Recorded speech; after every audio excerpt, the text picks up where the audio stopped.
High বন্ধুরা, আজকে আমি বানাচ্ছি রহর ডাল। রহর ডালের গুটিগুলিকে আগে ভেজে নেব। খালি কড়াইয়ের মধ্যে আমি ভেজে নিয়েছি। ওখান থেকে জল দিয়ে ভিজিয়ে রাখবো। তখন এই ডালগুলোকে অল্প সময় ভিজতে দেব। এক রাত আমি এরকমই রেখে দেব। দেখেন, রাত্রভর ভিজিয়ে রেখেছিলাম, একদম ধুয়ে ফুলে একদম সুন্দর হয়ে গেছে। অনেকগুলোকে আমি বাটিতে উঠিয়ে নেব। ধুয়ে সাফ করে নিয়েছি। এখন আমি এগুলোকে বয়েল করে নেব। কুকারে 2-3টা সিটি মেরে দেবো। এখানে রড ডালগুলি 3টা সিটি মেরে বয়েল করে নিয়েছি। ফাটা ফাটা হয়েছে, পুরা গলবে না এটা।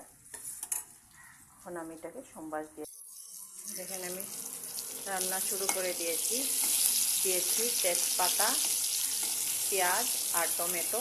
এটাকে অল্প লাল লাল করে ভাজবো।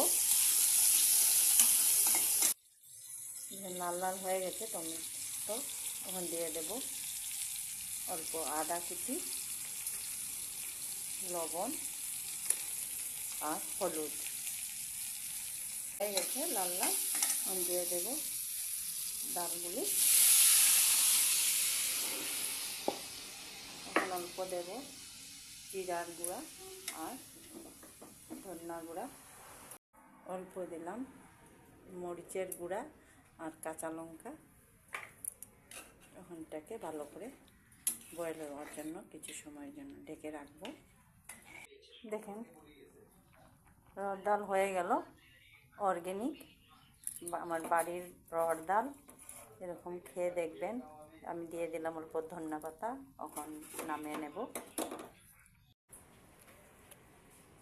নামানোর আগে অল্প আলু ম্যাশ করে রেখেছিলাম, আলুগুলিও দিয়ে দিলাম। নাড়িয়ে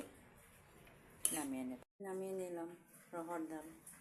এইভাবে আপনারা বানিয়ে খেয়ে দেখবেন, ভালো লাগবে। আলুটা আপনারা দিতেও পারেন, নাও দিতে পারেন। আমি ম্যাশ করে দিয়েছি। ভালো লাগলে লাইক শেয়ার ফলোটা করে দেবেন প্লিজ।